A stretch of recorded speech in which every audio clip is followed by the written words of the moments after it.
pagi dan salam sejahtera. Yang terhormat Kepala Desa-Desa Lekesrejo, dosen pembimbing penyuluhan dan hadirin sekalian.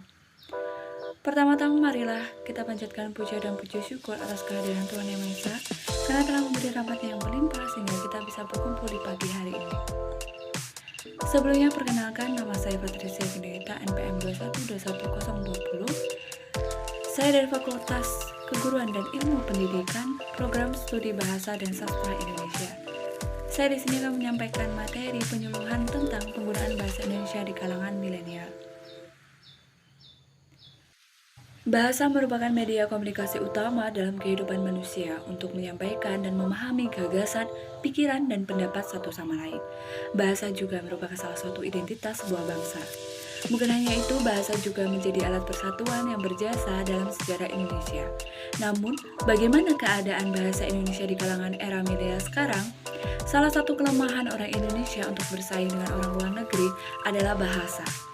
Kultur bahasa yang tidak menggunakan bahasa Indonesia sebagai bahasa pengantar membuat sebagian besar rakyat Indonesia hanya bisa berbahasa Indonesia dan bahasa daerah. Kesadaran itulah yang kini mulai tumbuh dan disadari, yaitu keinginan belajar dan menggunakan bahasa asing. Namun, seiring waktu berjalan, keinginan belajar bahasa asing justru membuat bahasa Indonesia terpinggirkan. Banyak anak muda, terutama kaum milenial yang tinggal di kota besar, yang terlihat gagap berbahasa Indonesia. Banyak di antara mereka yang lebih fasih berbicara dalam bahasa asing. Kehidupan dan interaksi anak muda pun tidak terlepas dari kontaminasi bahasa.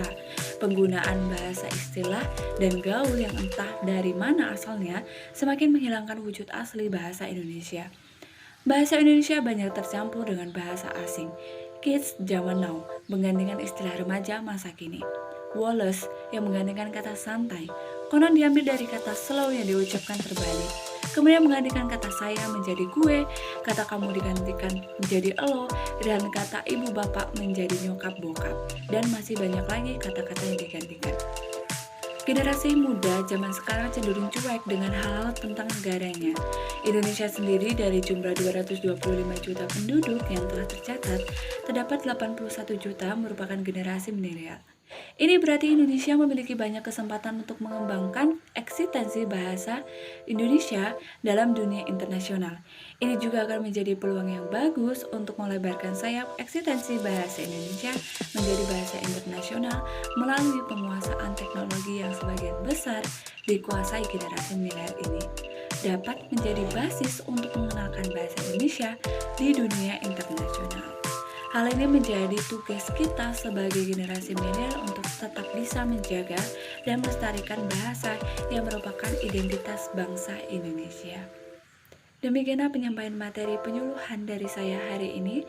Saya ucapkan terima kasih banyak kepada Kepala Desa-Desa Lekesrejo dan jajarannya, kepada dosen pembimbing penyuluhan, dan kepada hadirin sekalian yang telah hadir pada acara penyuluhan hari ini. Saya juga meminta maaf apabila ada tutur kata maupun tindakan yang kurang berkenan. Sekian dari saya, terima kasih dan selamat pagi.